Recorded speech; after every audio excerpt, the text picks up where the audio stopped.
Good evening. Welcome to our interview tonight with Justin Canelas. He is a candidate for County Council District 6, which covers Volcano, Ka'u, and parts of South Kona. A little bit of an introduction. HULI PAC is a group of grassroots community advocates volunteering our time. Many of us have witnessed during our oral testimonies the problem of being the minority voice, observing seated representatives voting against the āina, or the majority of testifiers. The majority rule currently allows the continuation of colonial structures, corporate rules, and methods over Ike Hawaii for āina and its people to thrive. We must collectively understand the individual power we carry as Hawai'i Island residents by getting involved.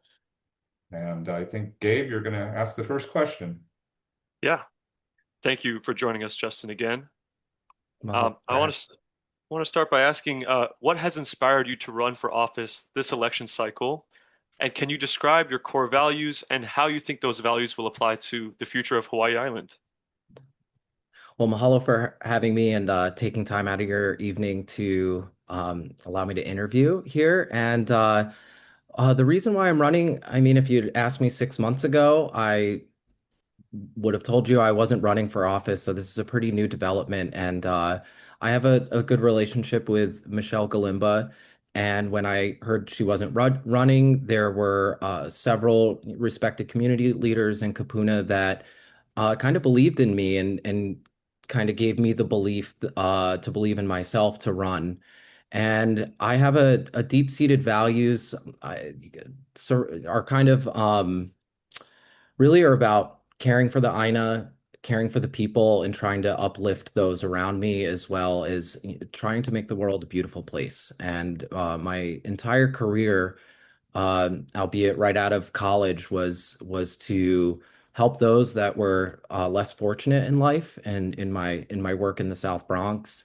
And that kind of continued on until I landed here in Hawaii, where I kind of discovered a place that judged you based off of your values and about kind of who you are as a person and what's in your heart, rather than your status or how much money you had in your bank account or who you were connected to.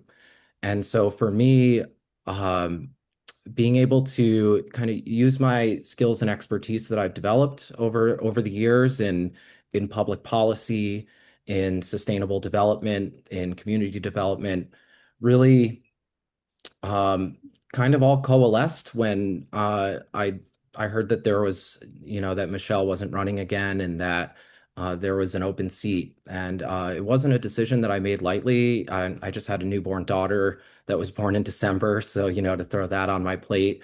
But with the birth of my daughter and just feeling so connected in Ka'u to the people, and just the resilience that I see in the community, as well as the love, is something that I would really love to help be able to bring more resources and to help uplift the community members down there, because sometimes it does feel like we're on an island down in Ka'u. And to be able to advocate for sustainable development, for programs that are going to help our keiki, and also make the island more resilient and more sustainable over the future and for future generations to come, was something that now I guess is a path that I'm on, and that I'm very grateful to be on right now. Thank you, Thank you. Justin. Next question, Antu. I think the next question is kind of also on personal value approach. And I'm curious about council people all have to work together and figure out what's best for the whole island, with the council people representing their district, but they still need to be aware of and support or deal with issues that may not be relevant to your district and affect other districts. For issues that come up that affect other districts, either and don't affect your district at all, or are shared, especially for the ones that don't affect your district, how would you become informed and support those other council people, or would you do completely individual, your assessment on how an issue ought to be decided upon? Right. Well, I've been really lucky that in my career at Recycle Hawaii and my work on the Environmental Management Commission as the commissioner for District 6, that I've been able to develop really great relationships with sitting council members now. And that being able to develop those relationships and seeing that, with a lot of them, there are a lot of shared values there. And I think that, to your point, it takes a village, that you have to have five county council members in agreement in order to get anything passed. And so one, it would be, if I was taking a step-by-step approach, is one is to talk with the county councilor whose district whatever the situation is impacting, or is to speak with them and how they feel. And then, the next would be to how does it align with my values and the values of the constituents in my district. And for me, I think protecting the āina is something that is really near and dear to my heart. I live on a permaculture farm. We've made a commitment to not use pesticides or chemicals in that. And so if there's going to be some sort of development or issue that I guess goes against those values, and say a county councilor really likes it, well, then I think there's going to be a disagreement there. And but I think one is having conversations, speaking with people in the community, and I'm a very diligent researcher. I lived in New York, and I was a scholastic nerd a little bit. So for me, it's just actually digging into the details and actually doing legitimate research into what the issue areas are and how they're going to impact people, the āina, or the economy, and how that. So it's really, I'm a very collaborative person, so I think it starts with not only developing, because I do have a lot of relationships, but maintaining relationships and working with other people. And so, yeah, I think it kind of comes down to that. So that's kind of the step-by-step process, if you will. Thank you. Yeah. Next question, Gabe. Yeah. So this question pertains to social issues. What do you believe to be the most pressing issue facing both your district and Hawai'i Island in general at large? And what are some solutions you have in mind to address that issue? Wow, there's a lot. I mean, I think food resilience and food security, I think, is a big deal. Ka'u is somewhat of a food desert, I think, even though there's so much food in abundance that grows around us. There's no distribution hub. We have, the only grocery stores that we have are in Ocean View, and they're really expensive. So I think one is food policy is going to be a big thing, food and ag policy together. And I think low-hanging fruit would be to develop a food hub in Ka'u, probably in Na'alehu, somewhere to split. But I think this is kind of like this is a solution that could address kind of a bunch of different issues. And I think one is you have a lot of small kind farmers that have fruit trees or are growing food subsistence, but they even have extra. But for the amount that they have, getting that to market it's an upside down endeavor. So you're going to spend more money and gas and time to get your food to Kilo or Kona to a market. Uh, and we do have a farmers market, and I love the OKK farmers market. That, I think that's incredible, but that's one day a week and in the middle of the day. So that's prohibitive for people that have 9 to 5 jobs to be able to access. So where I really would love to start with this is to, get some sort of food distribution hub where, one, you have small farmers that can bring their food to a centralized location and be able to get money for that food. So that could be an extra few $100s a month, which would be great for your work. Two, there's that's consistent and daily access to locally grown, good quality food for residents in that district. And three is it can also, the overflow from that could then be shipped up to Kona or Hilo and aggregated. And, as you have more food that you can get to markets, that increases the value of it and it's less of a burden on any one individual. So I think food policy is one. If I was going to go down a couple, that's one. I think access to healthcare is a big issue down there. I would really love to see a dialysis clinic down there for our Kapuna. And I know that Uncle Wayne has had issues with getting that done, but to see as a county councilor where I might be able to step in with that. But those are top two. There's several, and I could keep rambling on about policy, but I'll leave it there for now. I'm sure we'll get to more. Thank you. Yeah, definitely. Great. Next So question. the next one is kind of about affordable housing. Mhm. And what are some of the complexities with regard to making housing more affordable? And what are some of the solutions you believe to be viable?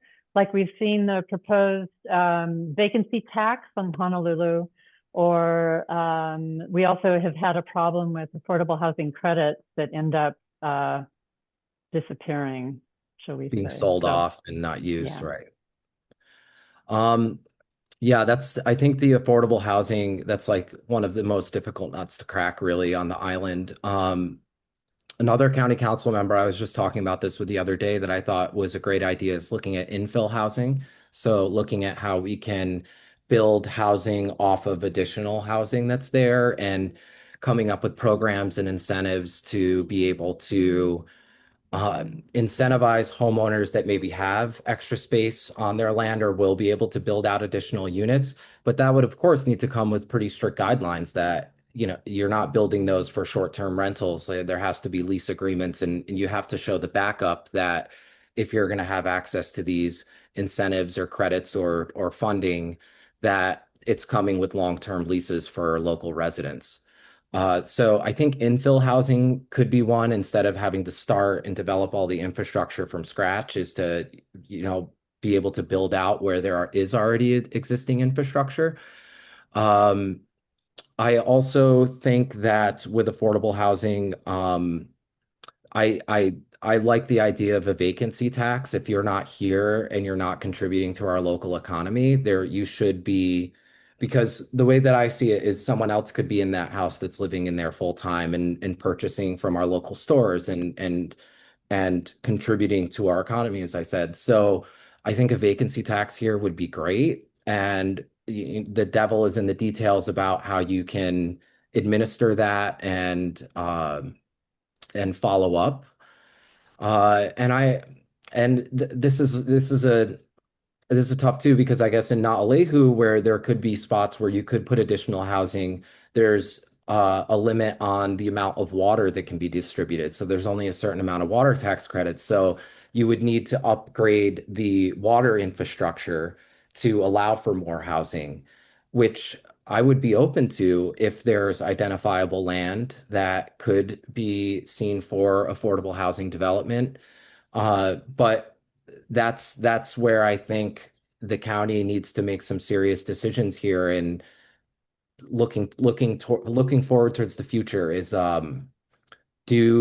where do we want to put our money to invest in the infrastructure that could allow for more housing? And that's going to be one of the things because I think Naalehu could really use affordable housing for local residents. And so, we don't see the continued flight of multi-generational families leaving the area. But that will take funding to upgrade the existing infrastructure there. Thank you. Okay, next question. The next question I have is regarding Native Hawaiian rights. So, military testing and astronomical research, as exemplified by the Pohakuloa training area and the 30-meter telescope project, respectively, continue to divide opinions amongst residents and Native Hawaiians. I just would be curious, what is your stance on these and similarly related scientific and military endeavors on Hawai'i Island?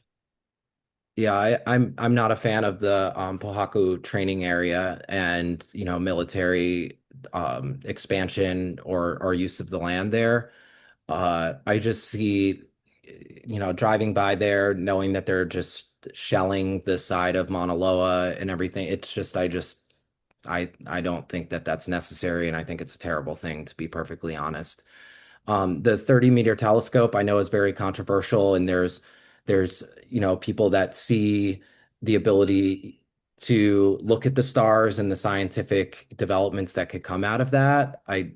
I see that, but as someone who from that's not from Hawaii, I defer to local Hawaiians and Kanaka Maoli on how they feel. And if they, I feel like they've clearly stated and said that they don't want that. And for me, I have to respect their wishes when it comes to that. And I think when it comes to cultural issues, I'm always going to defer to Kanaka Maoli and lineal descendants of Hawaii in the uses and what they want and for the uses of their land. And that's pretty much that's where I stand on that. And yeah.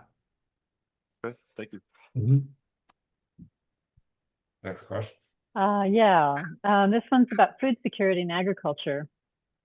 Which local agricultural or food security projects are you most proud of in your district? And how can these models scale to meet local needs? You've kind of touched on a little bit of this, but please, it's so important, continue. Yeah, absolutely. I mean, to be honest, I think that there's a bit of a lack thereof. I see incredible farmers. I'm right next door to several cattle ranchers that, have some of the best beef on the island. And, I'm good friends with Matt and at Ancient Valley Growers. They're doing incredible things, at scale with really, really amazing produce and locally grown meats that they have. Um, Barney at Iolani Orchards outside of Waiuhinu.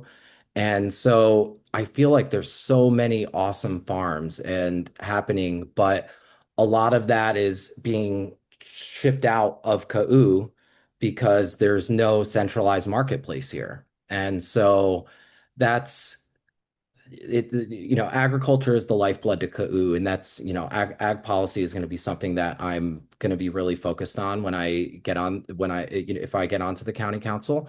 And so I think one thing that we could do to expand or help these is that we could create an island-wide database of farms so that we actually know what people are growing. I think that's, a huge issue is there's all of these small farmers and there's a lot of people doing really hard work. And I know how hard farming is. It's a lot of work, but it's kind of done in a bubble. And so I think if we can create some sort of centralized database where we can understand what people are farming, where distributors have access to that database and can tell the market, here's where we need in the market, here's stuff that we're overproducing. I do think that there's a lot of potential to grow our agriculture sector down in Ka'u and invest more in farmers down there. Thank you. Yeah. Next question. I'll piggyback a little bit off of a few of the topics we've discussed. One of which you mentioned Ka'u and your district being a bit of an island within an island. So in that vein, would you say that residents in your district require a car to meet their basic transportation needs? And if so, how would you support making public transportation more viable for residents without the means to access a car or use a car based on, if they're disabled, for example, or if they otherwise just don't have the financial means to buy a car?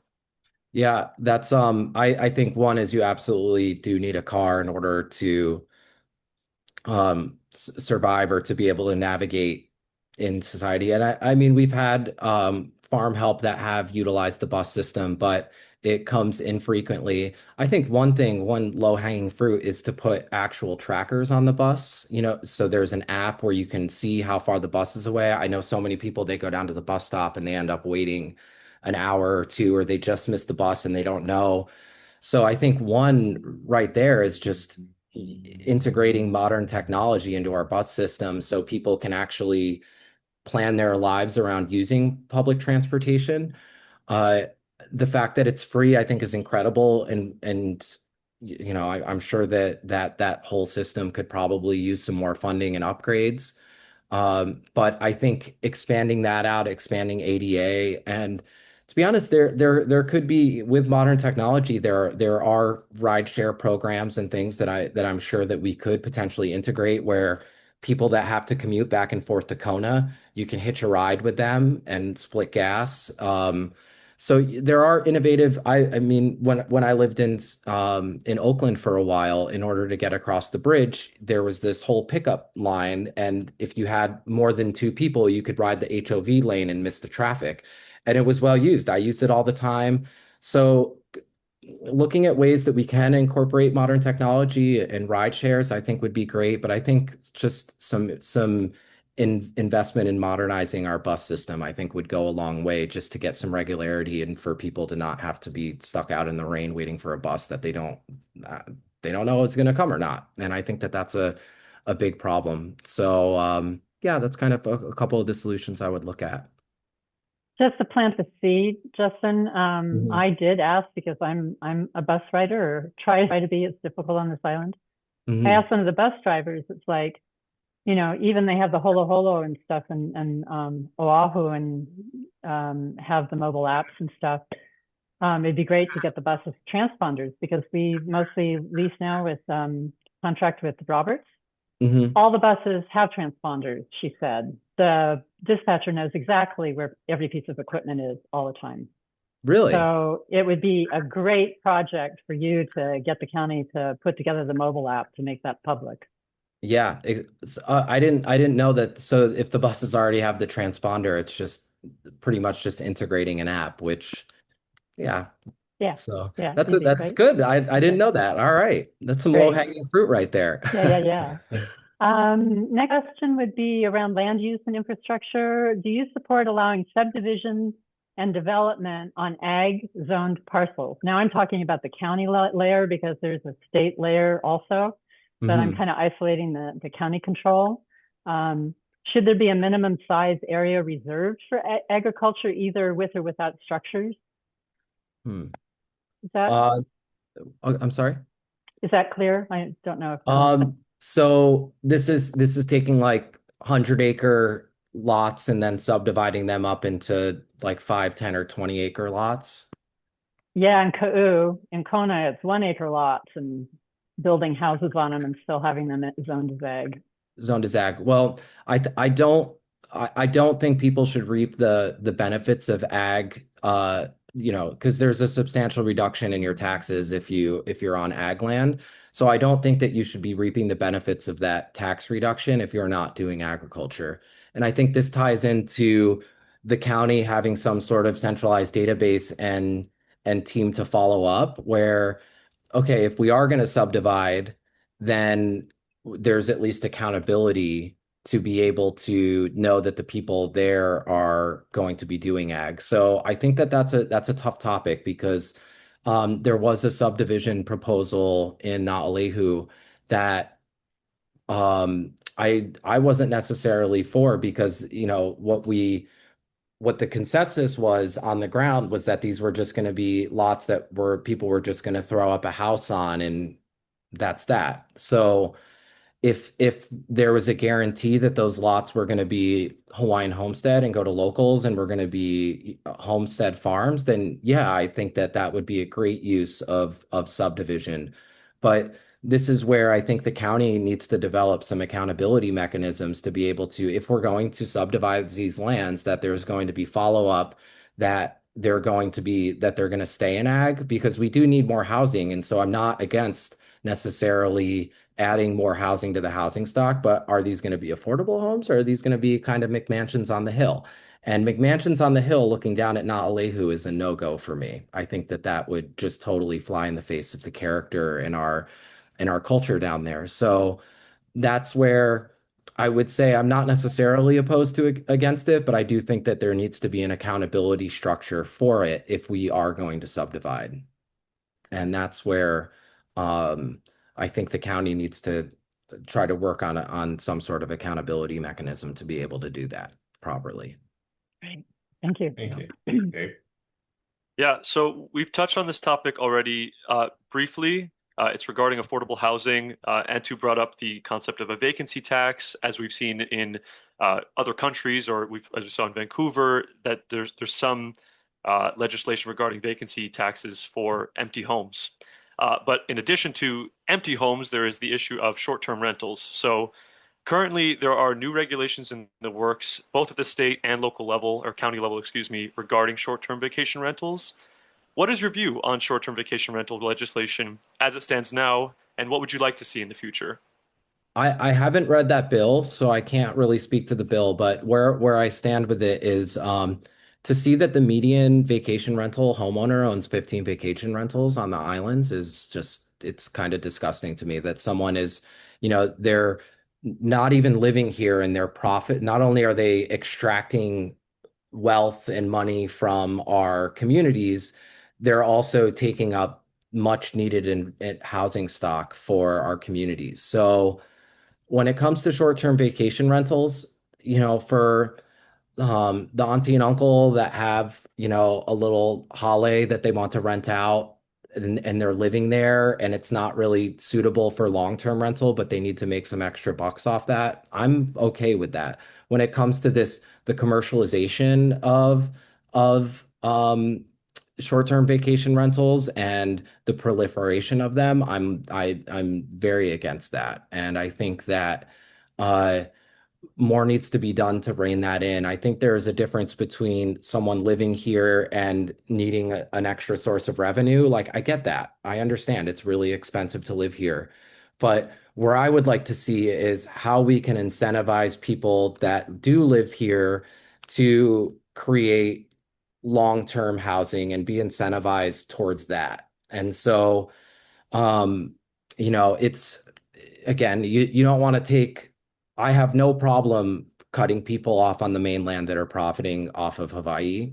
That's not an issue. I think where it gets really tricky is, the local family that is extra monthly revenue. They're living here and it's a unit in their backyard that is just and that's tough. I don't think that short-term vacation owners, I don't think they should be owning more than one property, to be perfectly honest. I don't think that the commercialization of it just incentivizes like what you see in private equity buying up housing stock. This whole like housing is a right and it's what we need to survive. It shouldn't be a tool to profit and create kind of this like corporate mindset over. And so I haven't seen the legislation that's working its way through the state legislator, but I would, I would like to take a look at it and see where it draws the line on that. Because yeah, I think for me, it's like if you're living here, like one short-term vacation rental is enough and you should be living there. And if it's on your farm or on your property, that's, you know, so um, but it's tough because Hawaii is the most expensive state in the United States, and so that extra revenue for local families, it's just really tough. Some people really rely on that, and that's where this issue gets really sticky, and that's where hearing public input and working with the community and working with people that are in that situation, I think that's where I think some probably productive conversations could be had. Most definitely. Yep. Right. And I might add on that because we're all learning is that there's STVRs, the short-term vacation rentals, if I understand correctly, but there's also in parallel the owner posted, owner present, which is kind of a different program where an owner, the scenario that you were describing, and owners like on the property. But right now it's squishy of what's an owner. So Yeah. so lots of hard work, devil's in the details. Yeah, exactly. And some people might you. own it but not live here, right? Is that still owner? Yeah. Well, I So mean, owner occupied. They have owner to actually be occupied. living on the parcel and Right, have right. the ohana or whatever. But is it just them? And if it's an LLC or whatever, it starts getting kind of complicated under the covers. Exactly. Next question, public infrastructure. There is intense pressure right now to add more energy projects to the island, like geothermal and hydrogen, and industry like military weapons, water bottling out of the aquifer commercially. How should these be evaluated? Like, appropriate locations and impacts, lifetime cost benefit, community secrecy using NDA requirements that keep the public out of the know. So what's your take on that? Yeah, I mean, I'm not a huge fan of the whole concept of NDAs and doing all of this stuff outside the public purview. I think a lot of politicians, not all of them, but I think don't have enough faith in the public to understand issues, so they almost treat them like children or need to hide things. I think like if you can't talk about it in public, it's probably not that great of an idea if you're trying to hide it, you know? And so, but when it comes to geothermal, I think it's really expensive and you're fracking and digging into the āina, and I don't see I think on paper and in concept, you know, a lot of people bring up Iceland. Like, yeah, I think it's a great idea, but is it practical here? I don't really think so. And I was speaking with an energy expert a couple of weeks ago, and he was saying that we're one, I think is it 80 gigawatt solar farm away from being carbon neutral on our grid. And I'm like, the cost of solar is coming way down. The technology is getting better. You know, they've already seen for lithium ion batteries. I just heard this study on HPR the other day that they're outliving and outperforming what they had thought. So we know that this technology is stable. It's viable long term. So for me, it just would make sense. Like, let's go with a more cost-effective way that we know is going to last because geothermal on an active volcano with how many earthquakes we have here just doesn't seem like the right way to go, and it's very intrusive. So, to be honest, when it comes to energy, I think solar is the way to go. I am interested in hydrogen as a technology. Am I an expert on it? No. I know that Nelha was doing some piloting of hydrogen projects, and I would be curious to see what that is, how it impacts the environment, because I know the output of hydrogen use is water. So, from a greenhouse gas standpoint, that seems great. So, investing into that as a potential emerging technology and making sure it's safe, I'm definitely intrigued by. But I think low hanging fruit is definitely solar. I mean, you have places on the island. I mean, in South Point, there's no clouds down there pretty much like 80 to 90% of the year. I know we've got wind power down there that powers a lot of ocean view. So I think when it comes to energy, solar is a low-hanging fruit that it's reliable.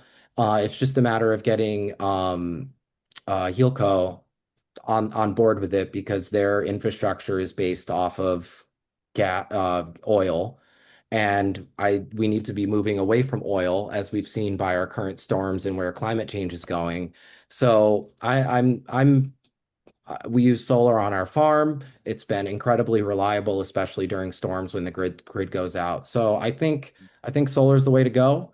And hydrogen, I'm definitely interested in as an emerging technology, but it's yet to be seen about safety and all of that.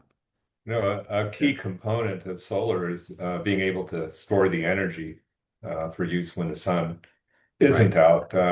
How do you feel about the different storage mediums, lithium ion batteries?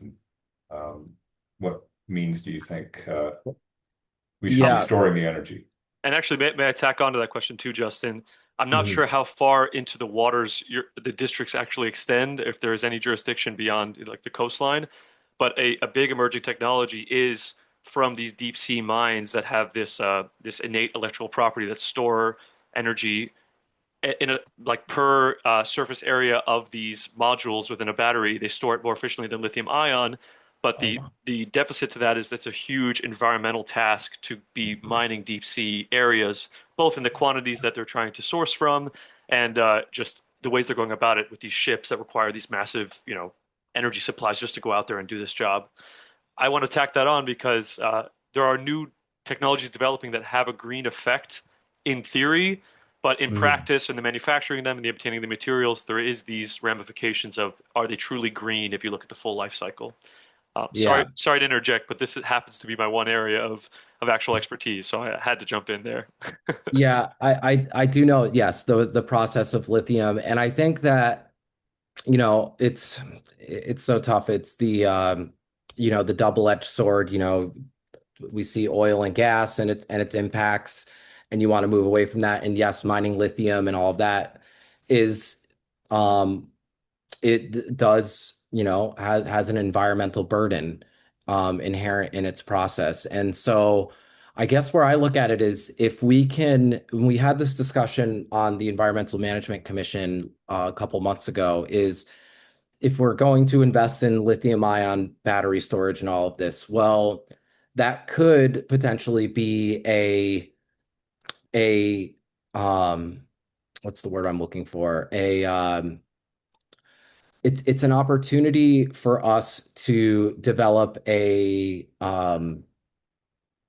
programs and being able to fix it and create kind of almost an industry out of reuse of lithium ion batteries. So if we're going to do this use an extractive material, well, let's make sure that we not only get its use, and this kind of ties into my reuse and repair economy that I think that we need to be moving towards, is if we are going to be starting to take in, and a lot of farms and off the grid homes across the island are using lithium ion. I think this is a great opportunity for us to a um, create a reuse and repair around lithium ion, like almost a small cottage industry here, where it's jobs for repair and reuse, and and extending the life. So we know we're getting at least 10 to 15 years on this, but how can we get more out of it? How can we repurpose it? And I think that that's the type of thinking that I'm looking when I approach all of these things, is that everything has an end of its life, but we tend to live in a throwaway economy. How can we develop industries and jobs around the repair and repurpose and reuse of these materials if we are going to use them? Great, thank you. Yeah. Yeah. Thank you for answering. I know there's segues off of everything we could get into, but Okay. I'll bring it back to our pre-prepared list of questions that we had. This one is related to the economy. You kind of touched upon the idea of there being extractive practices going on surrounding making money from Hawaii in general, one of which is tourism. How do you see our economy moving away from the heavy reliance we have on tourism for our state's revenue as well as each individual county? And what industries within your district do you feel we need to further support and or develop to move towards a more circular and diversified economy here locally? Well, I think you touched on it, circular economy. I think that's the future. Uh, I've in this zero waste program that I've been running at the school with these students, the current program director, Ulu Makuakane, came on as our Hawaiian cultural practitioner, and then ended up now she's running the program. And one of the things that she did was our kind of guiding slogan or mantra, whatever, is Ikava Mamua, Ikava Mahope, which is we look to the past as a guide to the future. And I think the answer, instead of us looking to the outside, a lot of our budget, and I mean, even a good deal of the general plan kind of relies around tourism to sustain us, when I think we need to look at the past. And there was a thriving culture here for hundreds of years, if not thousands, on the islands, based off this idea of a circular economy. And I think that that's where we can look to, is there's industries and jobs around circularity that I think the county should be investing in. And what I mean by this is, commercial composting. We just did a lot of work to get Bill 83 passed. And so all that food service ware that's going to be compostable, instead of throwing it in the landfill, well, why don't we get in vessel composting units or develop community composting systems? It's going to be jobs, and it's going to be, jobs that are doing good, that are inherently give back to their communities and give back to our ag sector. So I think doing, like investing in composting infrastructure and investing in repair and reuse, I think that's going to be a big one. Is I think every district should have a reuse and repair hub. And, those are several jobs to take in all of that and looking at how we can be diverting from the landfill and creating wealth from the things that we throw away. And, working in this field, the amount of stuff that gets thrown away is insane. That has value and inherent value. It's just a matter there's no infrastructure in place to be able to repurpose it. And so I think that right there could go a good way in doing that. I do think investing in our ag system um, is going to be another way that we can create jobs.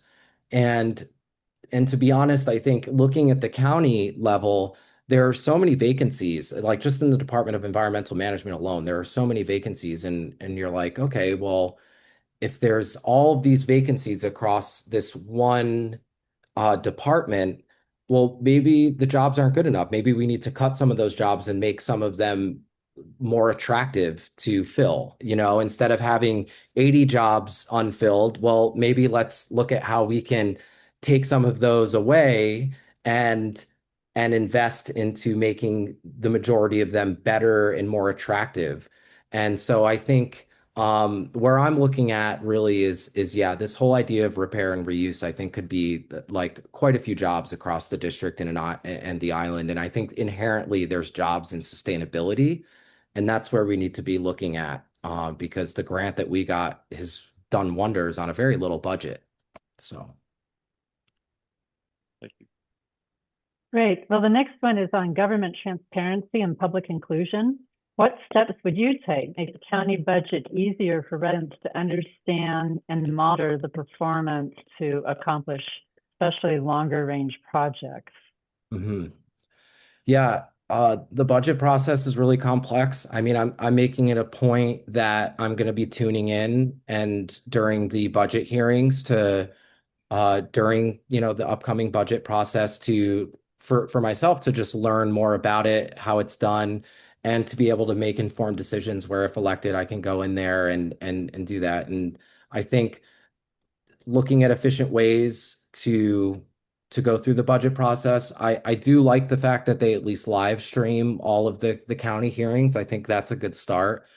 Um, Sometimes it comes down to just making information easier to digest for people. So there's ways that you can do summaries of um, where the budget's at instead of having to, look at you look at legislation and all of that, and it can be very daunting. I mean, I went to school for it, so I know how to like piece all that or, piece through the legalese and jargon, but I think just providing summaries for community members would be really great. Um, and yeah, I mean, to be honest, like in order for me to I think speak more informed about that, that's a process where this coming legislative cycle, I'm going to be tuning into the hearings and informing myself really on how it's done. Thank you. Yeah. In a similar vein to government transparency, this is a question on clean government and ethics. We've seen a lot of large corporations and lobbyists donate to campaigns for candidates at both the local and state level. What do you think should or even can be done to reduce corporate influence on our local elections? And do you have any thoughts on increasing transparency around campaign funding? Yeah, it's tough because Citizens United really torpedoed, I think, our ability to avoid corporate influence in our election and to see the graphs of where how much corporate influence was before Citizens United and to see where it's at now is just it's disgusting, to be honest. So that's where I mean it's tough because this is where you get into federal versus states' rights and what can be allowed and I mean I personally, and this is my own personal thing, is I'm not going to take any money from corporations or people that I am not specifically aligned with or that align with my values. But I know that I'm not everybody, and a lot of people will take money just because that's the easy way.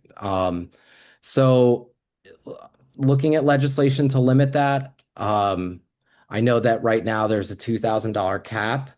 So, I mean, I think they're on their way, but I think limiting corporations from being able to contribute at all would be great. But I don't know. That's really tough because of the kind of the federal ecosystem and the things that we live in. And so, I mean, I'm all for it. I mean, me on a personal level, I'm only going to take money from people that align with my values. But uh, to legislate that, I mean, I would certainly be for any limits that come about, but that's one as a state issue.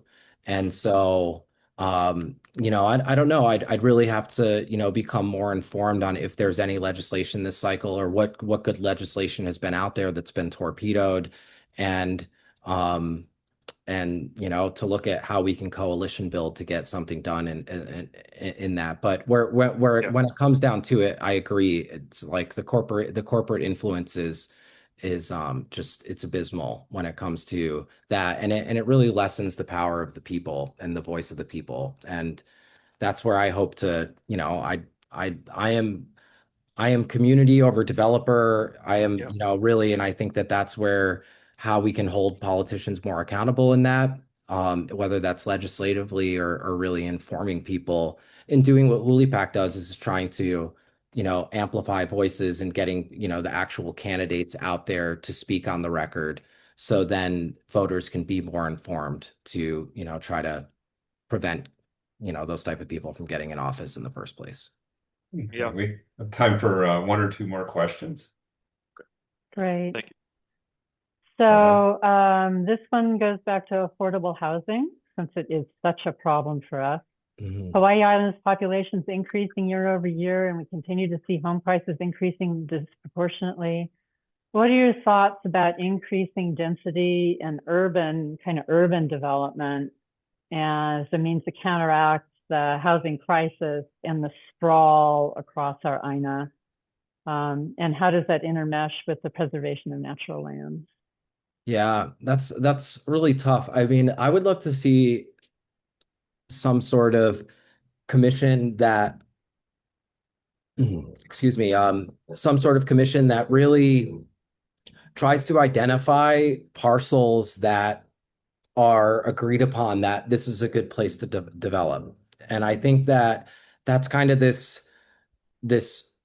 um, county government community-based partnership that needs to form is, where can we activate, where are underutilized spaces that are, and I did this as work in the South Bronx is we would go around and look at underutilized spaces or vacant spaces or brownfield areas and target them for redevelopment. So there was a targeted process rather than having just being at the whims of a developer being like, oh, I want to get this piece of land and develop on it. I think, and that's where I think the county can really be proactive is going out and identifying places that aren't going to have any ecological harm, that aren't going to infringe on cultural sites or anything like that. And so that there's almost like an agreed upon, like, this is ripe for housing right here. And I think it's going to take some proactivity on the county level to to start identifying those places. I mean, I think that's where, that's kind of the lens that I look at the world is let's be proactive instead of reactive. And like in Ka'u, there was luxury developments proposed at Punaluu. That's not the place to put luxury condos. That flies in the face of all of that. And so I think in KAU doing an analysis of like where's DHHL lands that could be activated for homesteading, where are vacant lands that are near utilities that could be activated for housing. And I think that that's that proactivity that I'm talking about is we have to go out and identify and come up with some sort of public agreement and have that public trust that okay, this is a perfect area to develop. Now let's go out and try to find a like-minded and sustainable developer to develop that into affordable housing and move away from this reactionary where it's just kind of willy-nilly and people get their, a developer gets their hands on a plot of land and develops and everyone's like, we don't want housing there. So that's that kind of, I think, give and take where the county could be proactive in developing some sort of guide or list of potential parcels that could be prime for affordable housing. Okay, one last question. Sure. Yeah. I'm sorry to save this one for last because it's a bit broad, but I'm calling this topic area economic culture. Uh, Mhm. Residents rely heavily on goods from large corporations such as Costco and Walmart to afford their groceries. Yeah. What are some ways you believe we can incentivize people to source locally?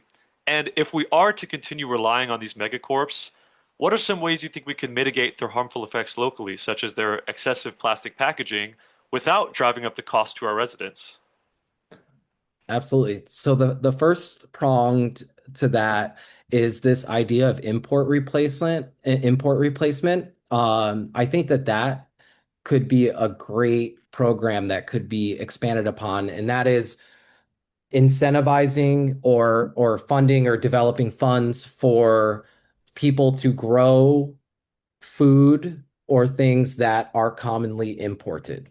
And I think that in and of itself, with some funding and some support, could be a great way to you incentivize local producers that say, okay, well, we can't compete with uh, produce in Mexico that's grown at, paying people at $1, a few dollars an hour.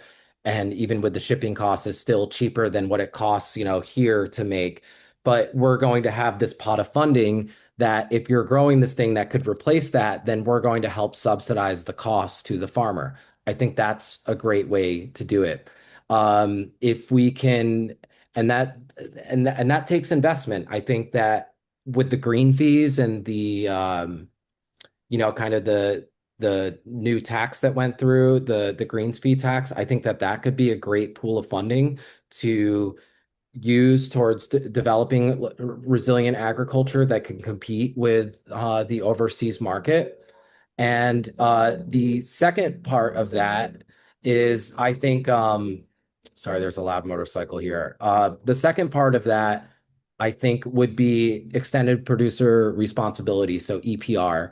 And this is what we're trying to do with our youth program is when we do beach cleanups, catalog how much Coke bottles that come up, Pepsi bottles, and actually working on creating large viral social media movements to hold these companies accountable, because a lot of the stuff that's washing up on our shores, we're not generating. It's coming from, because we're, especially in Ka'u, we're located on a gyre and there's plastic that just comes and washes up on our shore. So, uh, looking at, you know, I mean, to be honest, like it's tough because you don't want to necessarily raise the cost of goods for local families because it's not, but they're holding these companies accountable and maybe even holding them to creating a fund to economically help us address the issues.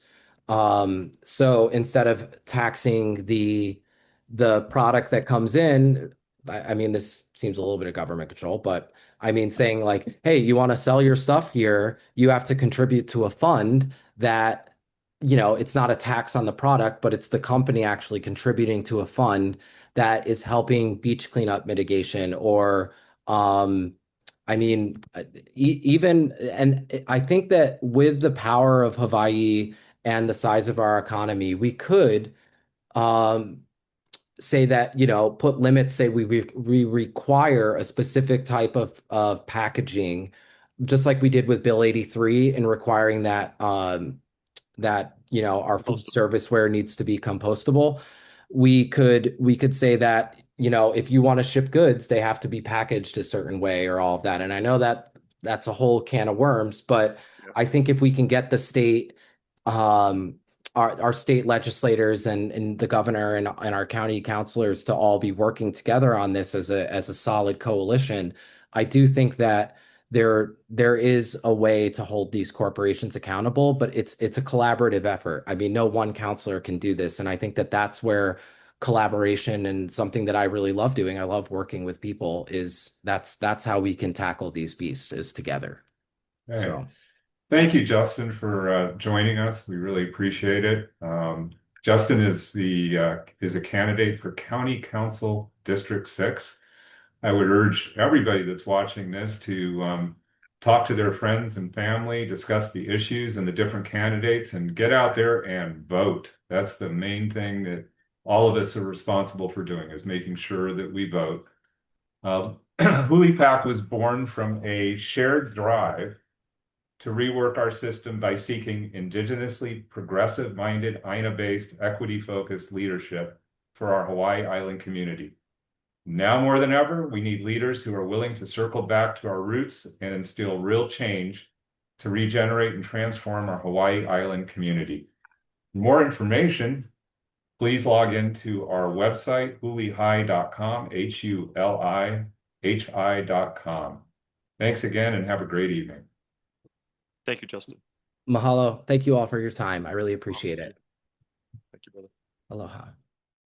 At HULI PAC, we envision a future in which our Hawai'i Island community is empowered to elect pono leaders, nurture our relationship with āina, and inspire environmental, social, and economic well-being. Our mission is to endorse and support candidates and office holders of integrity who serve āina and the people of Hawai'i Island. We do this by interviewing, researching, and ultimately vetting candidates and incumbents who are running for local office. All of our interviews are streamed live so that you have the power to make decisions off of substance rather than a familiar face or a name. We must move forward and encourage voting based on righteous qualifications and a backbone to stand up for what is pono.